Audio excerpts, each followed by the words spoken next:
So foam rollers, I remember when I started off in the fitness industry, no one had one, and then 5 years later everyone had one and was obsessed with them.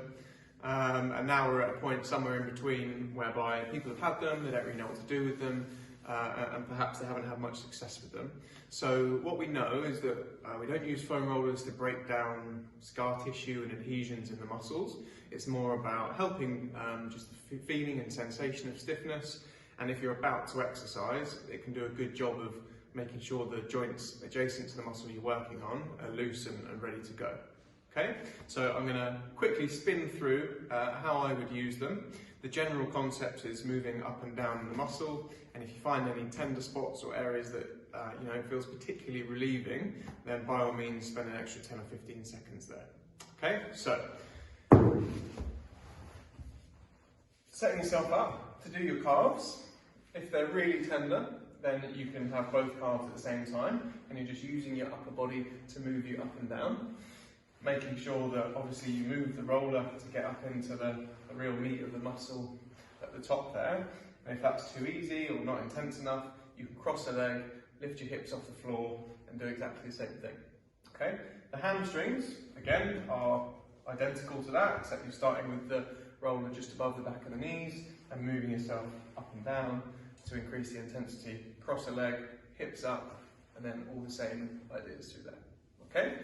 To get into the hips or the buttock, you sit on top of the roller, you cross one leg up onto the knee, you rock your knee towards the floor, and then rolling through the muscle, going pretty much all the way from the top of the pelvis to the back of the upper leg, like that. Okay? And just really pay attention to make sure you've got the right side that you're rocking into. For the back, anything on the back, make sure you're supporting the neck, so you're interlocking your fingers, putting them in the back of the neck, and you get your elbows together to expose the spine and get the shoulder blades out of the way. And this is really easy, just working up and down the roller, like so. Okay. And the last thing I would do in my routine is to get in through the side of the body here into the muscles called the lats. So they attach from the lower back all the way up until the back of the shoulders, so they span a big part of the body. You're going to be perfectly on your side, kind of getting the roller just above your armpit, and then from there just pulling yourself up and down through the meat of the muscle, like so. Okay, so just a couple of little bits of housekeeping, I guess. All the rollers have different densities, so the very soft rollers are obviously going to be less intense, and if you've got less muscle or maybe a little bit concerned about doing this sort of thing, start with something like that.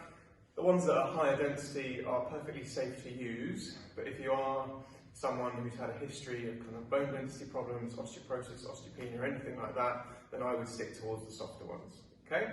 They're very cheap, maybe £15 and up from Amazon, and whilst they're not a miracle worker, they can certainly help you develop a bit of a routine and check in with different areas of your body. Enjoy.